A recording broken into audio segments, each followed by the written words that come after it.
Tres evidencias de que el Espíritu mora en nosotros. Hace algunos años oí la historia de un hombre que trabajaba como relojero. Era un relojero muy famoso en Suiza, experto en hacer relojes a mano, experto en configurar la hora, experto en que el segundero y el minutero estuvieran exactos en la hora adecuada.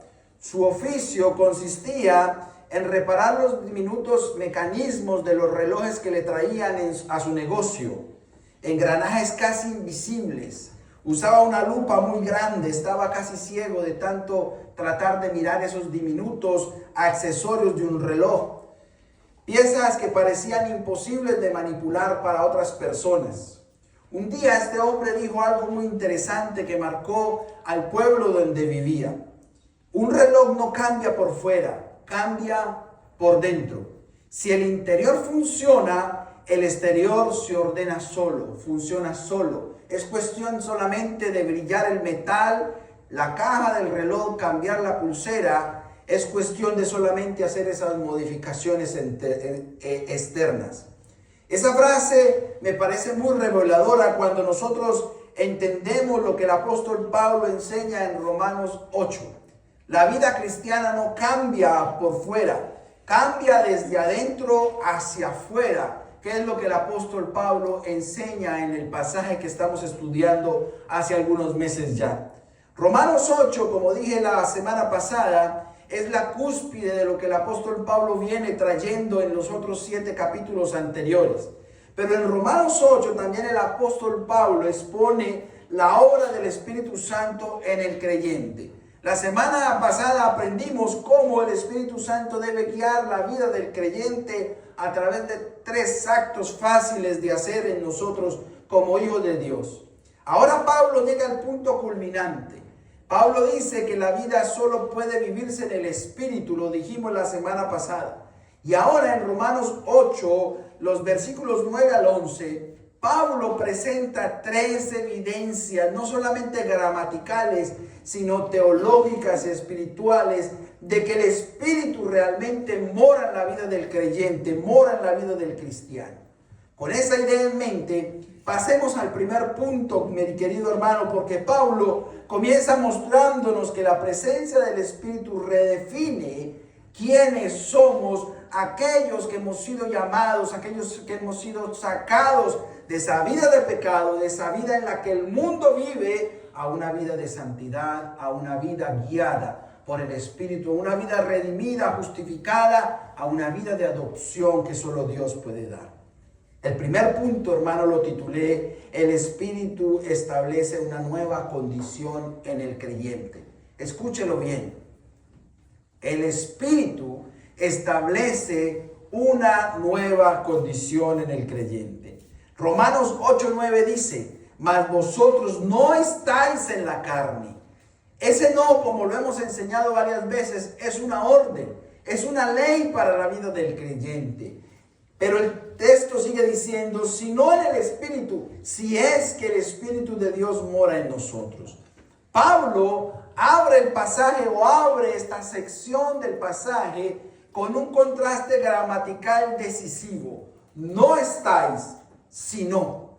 No estáis, sino. No describe un proceso. Pablo no está diciendo que nosotros deberíamos de tener una condición. Pablo no está diciendo que nosotros deberíamos de estar dejando de estar en la carne, sino Pablo está diciendo no están en la carne. Es decir, que una persona que es cristiana, que una persona que es madura en la fe, no, absolutamente no debe de vivir en la carne. Debe de vivir en el Espíritu Santo. No debe de decir estoy tratando, estoy luchando con. Debe de decir no vivo, no lucho. Es un cambio de esfera, de dominio, de realidad espiritual.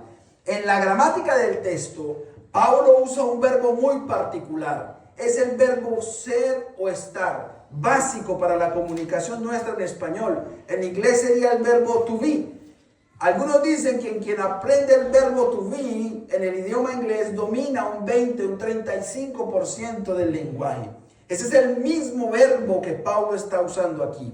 Pero Pablo no lo está usando ni en pasado ni en futuro. Pablo lo está usando en presente, indicando un estado permanente, un estado actual, no una experiencia fluctuante en la vida del creyente, no una experiencia de olas de van y vienen, de subir o de bajar. La palabra clave que el apóstol Pablo usa después de usar el verbo es mora, que significa habitar permanentemente, establecer residencia, es decir, tomar posesión. No es un verbo de visita, no es un verbo que va y que viene, sino es un verbo que hace mella en la vida del creyente. Es decir, que lo que Pablo le está diciendo a la iglesia de Roma es que el Espíritu Santo no pasa por la vida del creyente, sino que el Espíritu Santo se instala en la vida del creyente para morar permanentemente en él, en el presente y en el futuro inmediato del creyente. Es decir, que el creyente que amanece todos los días con la presencia del Espíritu Santo, tiene que entender que el Espíritu Santo aún ese mismo día va a hacer un milagro espiritual en él. Va a cambiar su corazón, va a renovar su corazón inmediatamente, va a hacer grandes cosas en su vida. En la neumatología del apóstol Pablo, es decir, en la doctrina que enseña el Espíritu Santo, es fundamental. ¿Por qué es fundamental? Porque el Espíritu es sello, según Efesios 11:13. ¿Han leído el texto de Efesios 11:13? Leámoslo por favor juntamente conmigo. Efesios 1:13 dice, algunos, esto es Filipenses, Efesios 1:13, dice, en él también vosotros, habiendo oído la palabra de verdad, el evangelio de vuestra salvación, y habiendo creído en él, ¿qué? Fuisteis sellados con el Espíritu Santo de la promesa. Es decir, que el Espíritu Santo es fundamental porque el Espíritu Santo es un sello en la vida y el corazón del creyente. Segunda de Corintios 1:22 también lo narra de la siguiente manera. Léalo por favor conmigo. Segunda de Corintios 1:22 dice, en el cual también nos ha sellado y nos ha dado las arras del Espíritu en nuestros corazones. Y también el Espíritu Santo es templo, según Primera de Corintios 6:19. Primera de Corintios 6:19 dice de la siguiente manera, querido hermano. ¿O ignoráis que vuestro cuerpo es templo del Espíritu Santo, el cual está en vosotros, el cual tenéis de Dios y que no sois vosotros? Es decir, el Espíritu no es un acompañante, es un residente que mora permanentemente en la vida del creyente. John Stott comenta, la presencia del Espíritu no es el privilegio para algunos, sino la marca distintiva de todo creyente. Y Juan Calvino añade a la cita diciendo, el Espíritu no solo visita al creyente, lo posee totalmente. Este punto es crucial para quienes luchan con la carne. Muchos creyentes piensan que su lucha significa que Dios se ha alejado. Pero Pablo dice lo contrario. La presencia del Espíritu no se mide por la ausencia de la lucha, sino por la nueva condición en la que vivimos. La lucha no prueba que estamos lejos de Dios. Prueba que ya no pertenecemos a la carne porque estamos luchando con los deseos de la carne y le estamos diciendo a la carne que no queremos que more, queremos que more el Espíritu Santo. Lo podemos, hermanos, ilustrar de la siguiente manera. Todos nosotros aquí en algún momento de nuestra vida nos hemos mudado de casa, ¿cierto? Nos hemos mudado, o sea que tengamos nuestra casa propia, o sea que nos hayan pedido donde estábamos rentados. Es más, cuando vinimos de nuestros países aquí, tuvimos que mudarnos de casa y conseguir una casa nueva. Esa casa no cambia. Esa casa sigue siendo lo mismo porque usted la estructura de la casa no la cambia. Usted lo que cambia es el interior de la casa. La remodela a su gusto, la pinta a su gusto, la ordena a su gusto. Le pone los tapetes que quiera. Tal vez cambia las habitaciones de acuerdo al color del hijo que tenga. Azul para los hombres, rosado para las mujeres, como usted lo quiera hacer. La casa no transforma a la familia, es la familia la que transforma la casa. Así es el Espíritu. El Espíritu cuando mora en nosotros para cambiar lo que está dentro de nosotros. Para manifestar que nuestro corazón es diferente al entender que Jesucristo es nuestro Señor, que Jesucristo es nuestro Salvador y que le hemos entregado nuestra vida a Él. El Espíritu Santo nos transforma de adentro hacia afuera, como lo hace el relojero. La cena que vamos a celebrar en esta mañana, hoy primer día de mes, nos recuerda que nosotros fuimos comprados por precio, según 1 Corintios 6:20. Dice de la siguiente manera: porque habéis sido comprados por precio. Glorificad pues a Dios en vuestro cuerpo y en vuestro espíritu, los cuales son de Dios. Amado hermano, y si usted y yo hemos sido comprados, entonces pertenecemos a Cristo. Y si pertenecemos a Cristo, el Espíritu mora en nosotros. Entonces la cena que vamos a celebrar esta mañana debe de confirmar esa identidad que tenemos en el Señor a través del Espíritu Santo. Segundo punto, mi amado hermano. Si esta es nuestra nueva condición, entonces Pablo nos lleva a ver cómo esa presencia interior produce una nueva dinámica en nuestra vida, un nuevo dominio, el dominio del Espíritu. El segundo punto titula: el Espíritu introduce una nueva dinámica de vida, un nuevo dominio de vida. Vuelvo otra vez al pasaje de Romanos capítulo 8 y lea conmigo el verso 10. El verso 10 dice: pero si Cristo está en vosotros, el cuerpo en verdad está muerto. ¿Qué? Léalo por favor. Pero si Cristo está en vosotros, el cuerpo en verdad está ¿qué? Muerto a causa del pecado, mas el Espíritu vive a causa de la justicia. Aquí Pablo usa una estructura condicional. Si Cristo está en vosotros, eso ya lo hemos dicho muchas veces en la escuela dominical, pero no es una condición dudosa. Es una condición asumida por lo que Pablo está entendiendo a quienes les está enviando la carta, porque ellos se hacen llamar cristianos, se hacen llamar hijos de Dios. Pablo está diciendo, dado que Cristo está en ustedes, lo asume de una vez. La palabra clave entonces del pasaje es muertos. Muerto significa inexistente. Muerto significa sin ninguna razón de vida. Muerto significa incapaz, sin poder, sin dominio, sin vida.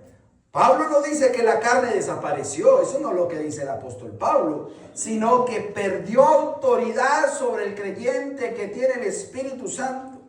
En la estructura del texto, en la forma en que Pablo estructura el texto y lo escribe, el cuerpo está muerto, está en tiempo presente. Otra vez el verbo en tiempo presente. Este tiempo presente indica una realidad continua, como lo dijimos en el primer punto. Pero el Espíritu también dice que vive lo que Pablo está enseñando. También el Espíritu está en presente activo. Está indicando el Espíritu que la vida fluye en el corazón del creyente, que el Espíritu actúa en el corazón del creyente, que el Espíritu opera a diario.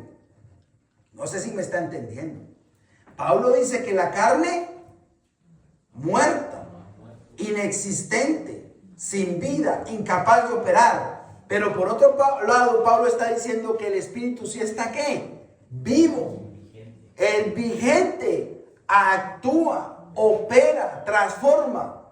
Hay una parte muerta en nosotros cuando Cristo vive en nuestro corazón, y hay una parte viva en nosotros que hace que nosotros como hijos de Dios vivamos en un presente que fluye la gracia, la obra, la llenura, la forma de actuar en el Espíritu Santo, la forma de actuar en el Evangelio.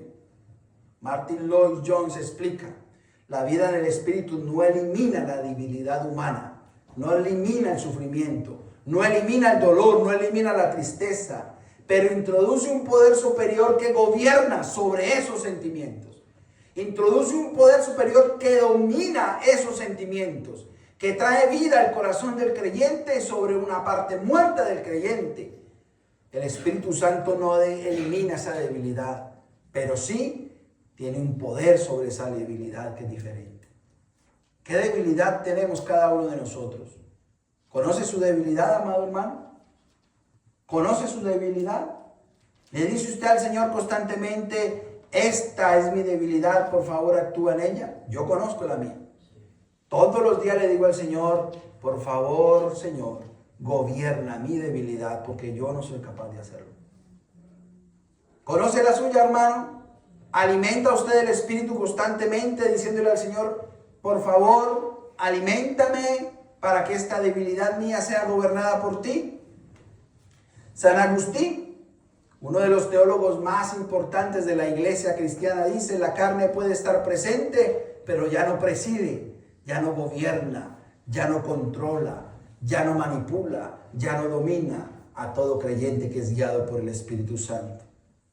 En esa doctrina del Espíritu Santo que Pablo habla, esto es esencial, porque el Espíritu vivifica, según 2 Corintios 3:6. El Espíritu vivifica, miren lo que dice 2 Corintios 3:6. Dice, el cual asimismo nos hizo ministros competentes de un nuevo pacto, no de la letra, sino ¿de quién? Del Espíritu, porque la letra mata, mas el Espíritu vivifica. Nos renueva, según Tito 3:5, y también el Espíritu Santo nos fortalece, según Efesios 3:16, como dice la Escritura, que los gentiles son coherederos y miembros del mismo cuerpo y partícipes de la promesa en Cristo Jesús por medio del Evangelio. Perdón, leí fue Efesios 3:16. Dice, de quien toma nombre toda familia en los cielos y en la tierra, para que os dé conforme a las riquezas de su gloria el ser fortalecidos con poder en el hombre interior por el Espíritu Santo. Efesios 3:16. Pablo no está diciendo que el creyente ya no siente la carne. Pablo no está diciendo que nosotros entonces ahora somos cuerpos gloriosos, que no tenemos derecho a sufrir o que no podemos sufrir o tener sentimientos adversos. No, Pablo está diciendo que la carne ya no gobierna nuestro corazón y que no gobierna esos sentimientos. La presencia del Espíritu introduce una nueva dinámica. La vida vence a la muerte, la justicia vence al pecado, el Espíritu vence la carne. Los contrastes de los cuales hemos hablado constantemente. Aquí es donde muchos creyentes necesitan ánimo, ¿saben, queridos hermanos? La lucha con la carne no significa derrota. ¿Contra qué estás luchando en tu carne, amado hermano? ¿Contra qué sentimiento, o contra qué tentación, o contra qué problema estás luchando en la carne? No significa que estés derrotado, por el contrario, significa que el Espíritu Santo está obrando en ti, porque el Espíritu Santo te está mostrando lo que es malo y te está diciendo que ahí está para ayudarte. La presencia de la tentación no significa ausencia del Espíritu Santo. Al contrario, Pablo dice que el cuerpo está muerto, pero el Espíritu vive. Y cuando el Espíritu Santo está vivo en usted, querido hermano, van a venir más tentaciones y más problemas, porque el enemigo no lo quiere ver a usted fluctuando en vida, lleno de vida, lo quiere ver destruido. Cuando usted sienta tentación, dele gracias a Dios y diga, Señor, gracias, porque el Espíritu Santo está obrando en mí. Ahora ayúdame a vencer la tentación. Ayúdame a librarme de la tentación como lo hiciste con el Señor en el desierto. Y alimente su corazón del Espíritu Santo. Alimente su vida como creyente de la lectura bíblica, de escuchar buenos sermones, de escuchar buenos predicadores, de tener una relación estable con el Señor constantemente. Eso significa que la debilidad no define tu destino, amado hermano. La carne puede gritar, pero ya no manda. La carne nos puede querer derrotar, pero ya no nos gobierna. La tentación puede aparecer, eso no se puede quitar de ahí, jóvenes.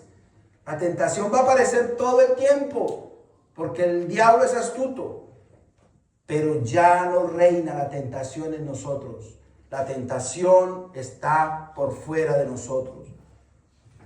Amado hermano, eso lo podemos ilustrar como un teléfono que pueda estar dañado por fuera, pero si la batería está cargada sigue funcionando. ¿Han visto esos teléfonos de algunos de nosotros que trabajamos en esos trabajos duros, que se cae la pantalla, se rompe, que a veces no vemos quién está llamando, pero que cuando contestamos funciona?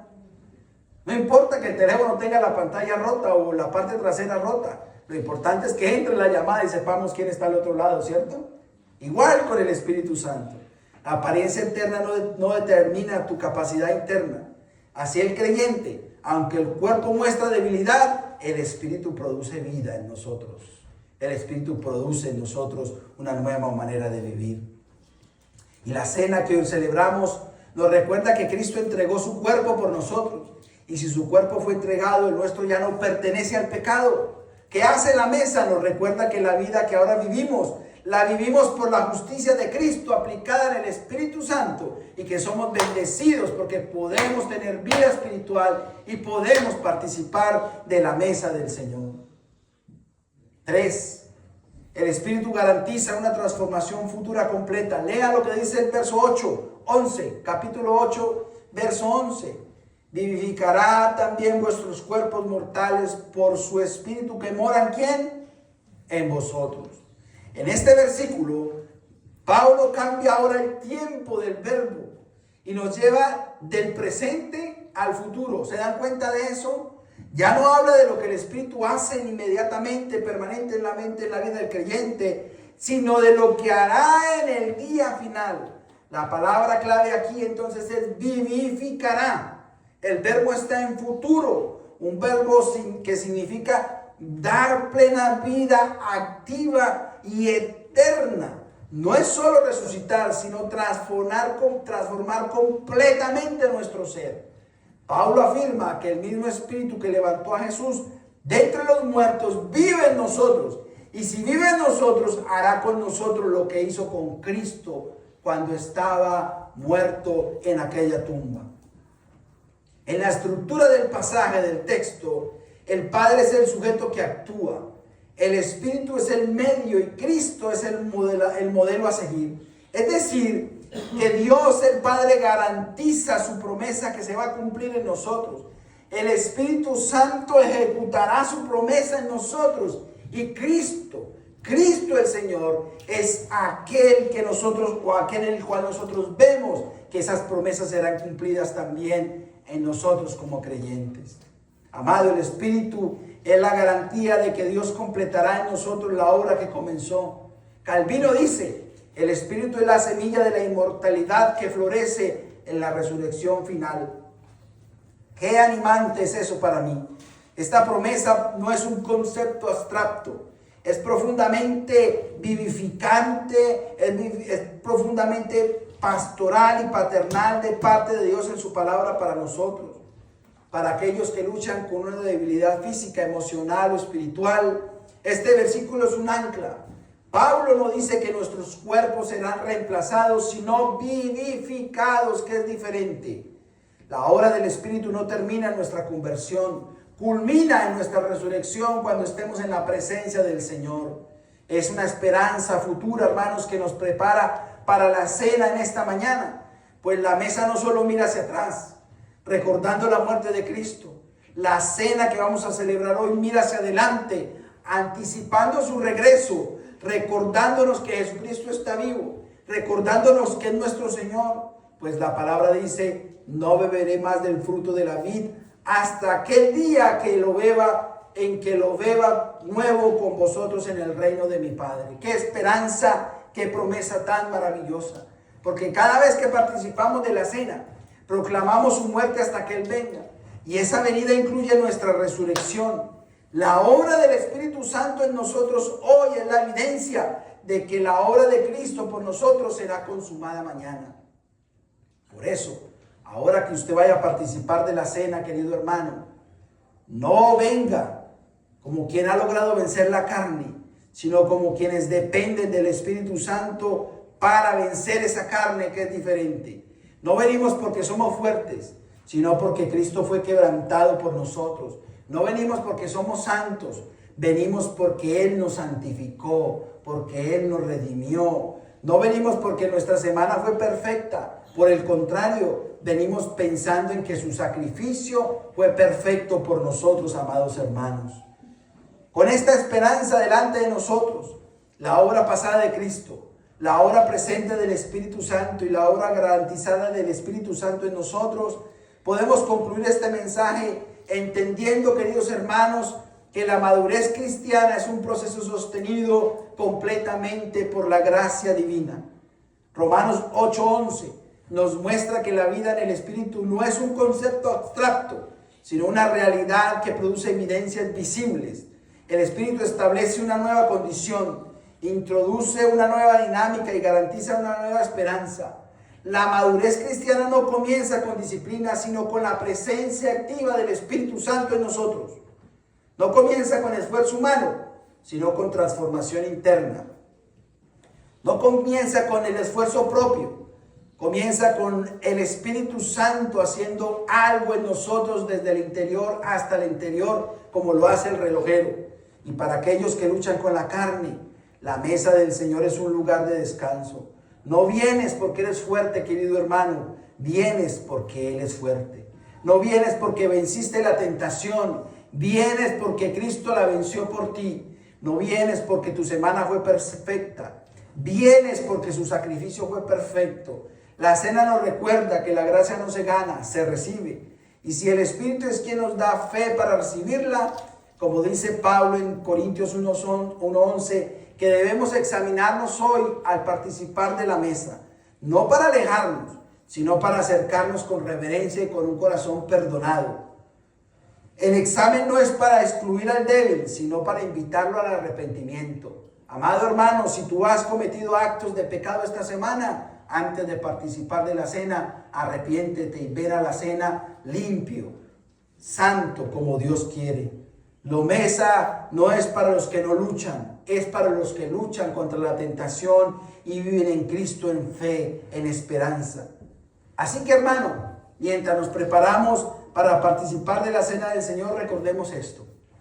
El Espíritu Santo que mora en nosotros es la evidencia de que pertenecemos a Cristo, de que vivimos por Cristo y de que un día resucitaremos con Cristo y estaremos con Él en su presencia.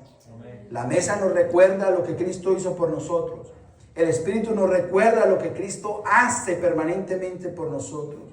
Y con esa esperanza delante nuestra como hijos de Dios, con la obra de Cristo recordada y la obra del Espíritu Santo afirmada en nosotros, ahora podemos concluir este mensaje sabiendo que la vida cristiana es un camino de madurez que Dios mismo sostiene de principio a fin y que sin Él es imposible vivir esa vida de madurez. Amado hermano, ahora nos vamos a acercar a la mesa del Señor. Por favor, póngase sobre sus pies. Y al participar de esta mesa,